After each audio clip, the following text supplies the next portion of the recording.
Hi everyone, I'm Jack from Rambling Raconteur, and I hope that you're doing well. I'd like to share some thoughts on Elena Knows by Claudia Piñeiro, which is a really interesting book in which Piñeiro is relentlessly subverting reader expectations in a couple of different ways across what's a fairly short book. It's only about 150 pages, yet it packs this emotional wall, not just because of the subversions. This is a crime adjacent novel, and it has some fascinating twists, but fundamentally it's the ideas that Piñeiro wants to explore in this book that leave it with such an impact. And I'll talk about those across this, but I'll certainly put the spoilers at the end with a big banner about spoilers.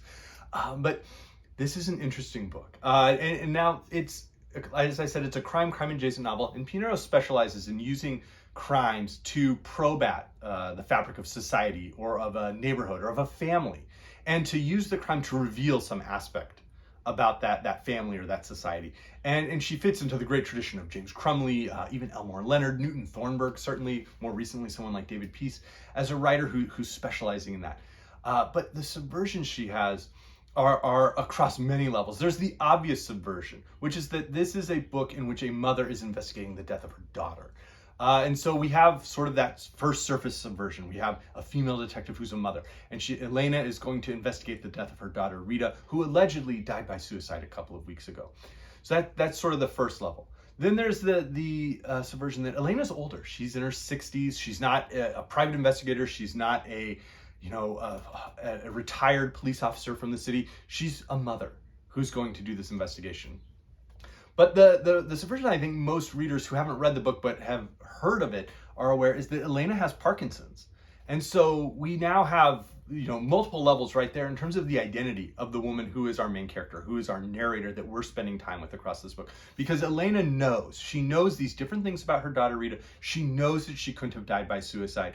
She knows specifically it could never have happened in a church, in their church, during a rainstorm, because she knows things about her daughter.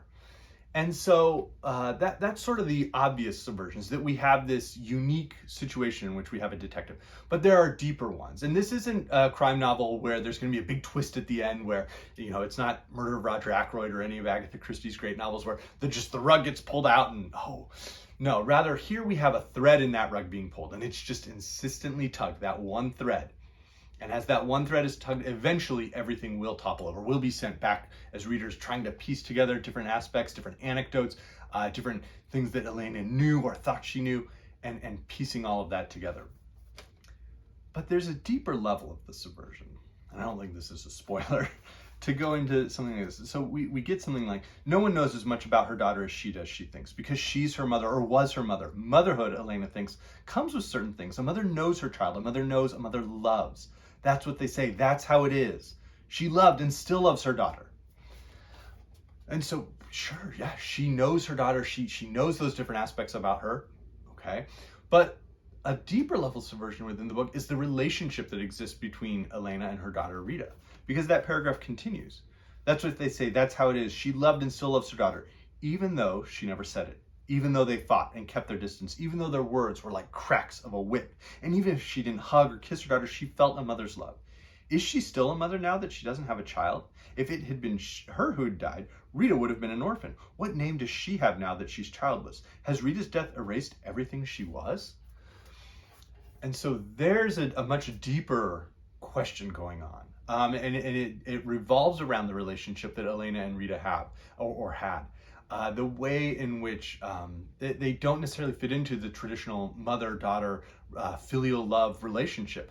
That yes, they've had a physically close relationship. Rita recently has been helping take care of Elena as there are different trials she has with Parkinson's. Elena at one point she can't quite get her arm through the sleeve of a sweater anymore, or she struggles and she runs into steps and can't lift her feet over the step. So she needs help with things like that. She really needs help eating at this point. And we have some anecdotes she remembers about Rita trying to help her, and Rita honestly being frustrated with Elena and the physical struggles she's having as she has Parkinson's and as Parkinson's advances in her. And so those questions start to layer what seems to be this long, sort of straightforward one-day investigation that Elena has embarked upon at the start of the day. And there are interesting, aspects stylistically going on across the book. Virginia Woolf and Mrs. Dalloway had broken up the novel by having the clock insistently, gong. Here, the day is broken up by the pills Elena will take. And so she takes her pills that allow her brain and her body to communicate in a way that she's more used to before she had Parkinson's. And she can manage tasks like walking down to the train, being able to purchase her train ticket and make it in and sit.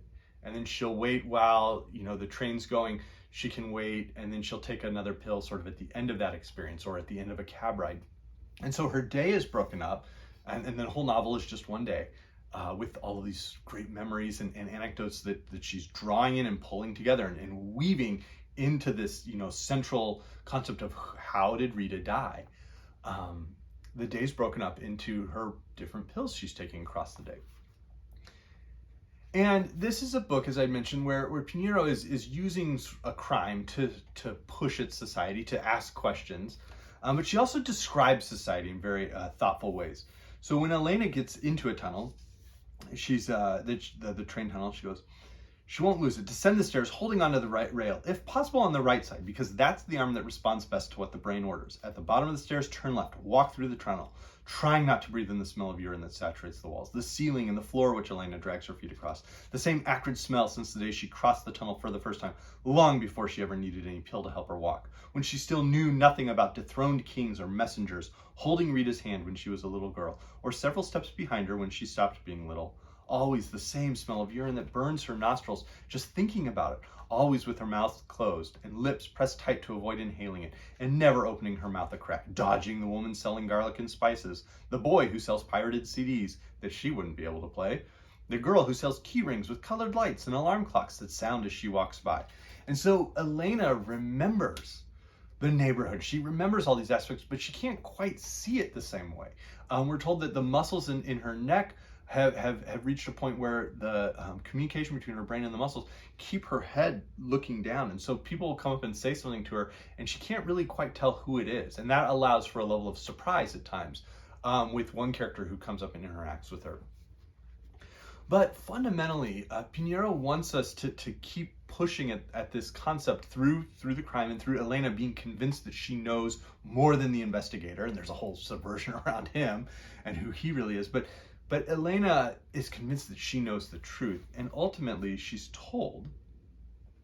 People confuse thinking with knowing. They let themselves confuse the two by another character. And that's a key idea, that Elena has been so convinced that she knows, and rather she's been thinking about these things. Sure, she may know more than another character has on one side of the story, but that other person may be seeing a different perspective than what she had. And it starts to become clear that there are these little gaps around what she knew and what she thought she knew. And those are going to start to piece together to ultimately reveal a different truth about, Rita's death. And she's told to, when that people confuse thinking with knowing, they let themselves confuse the two. They could have told you a dozen times what it feels like to have Parkinson's in precise graphic words, sparing no details. But you only knew the truth once the disease was inside your body. You can imagine the pain, the guilt, the shame, the humiliation, but you only knew something once you've experienced it in your life. Life is our greatest test. And that sort of idea that everything Elena knows, only parts of it she may actually know and be true as well. That she's certainly thought a lot about this, but she's missing a couple of pieces, and that perhaps she herself is at a point where she's facing life's greatest test.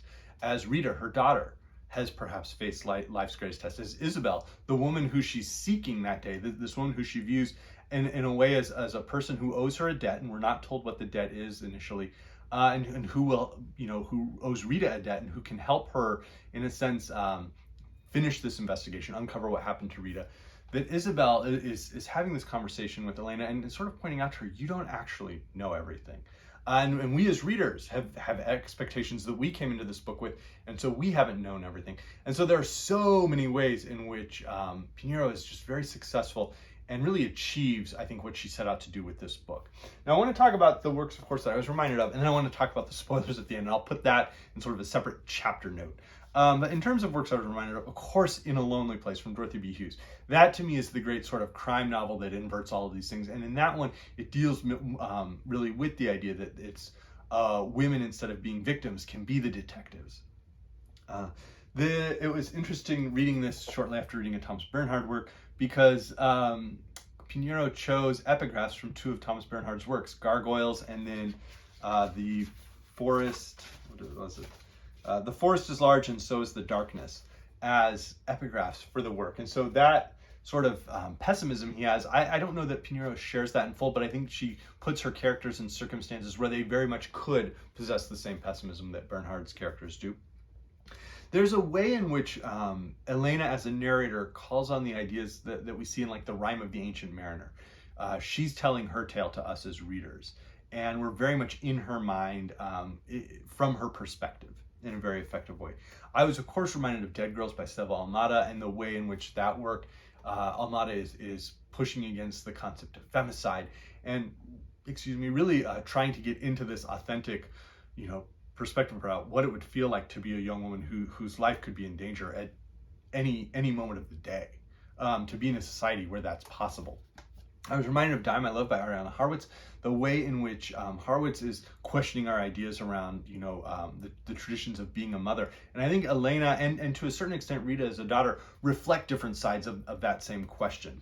I was reminded, as I mentioned, of Mrs. Dalloway. I was reminded of The Damned United by David Peace and Wolf Hall from Hilary Mantel, in the sense of that single-minded narrator, that third-person narrator who is just single-mindedly, like, relentless and just boring deeper and deeper and deeper into a world. And I was reminded of The Murder of Roger Ackroyd from Agatha Christie, and I mentioned, of course, James Crumley and Thornberg as sort of writers who want to use crime to explore society, because now we'll talk about spoilers. Because what Piñeiro fundamentally is asking about is using the book as a way to explore government control of women, and through a couple of different ways. Controlling when, and not just the government, but also organized religion having control over women and of their bodies. And certainly abortion comes up, and that becomes a key critical point. And Piñeiro is using this to have one character who would refuse abortion, refuse suicide, refuse euthanasia, that all of these things are wrong. And then that question of life, is the great test. Life, when something actually happens, what is the choice we make? What is the choice we're able to make? What is it that we can do or cannot do? And why? What does that say?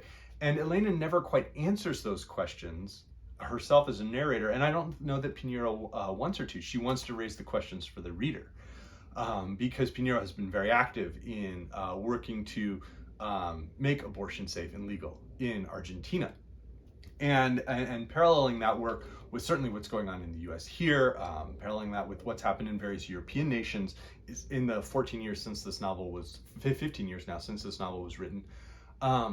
But these questions around the way in which society makes demands upon a person by making demands upon the person's body and demands upon the person's personhood is really where Piñeiro is going with this. And we start to realize that what Elena viewed as this mercy and this blessing might be something that Rita did not view that way, or what Rita viewed as a blessing and a mercy might be something that Isabel did not view that way.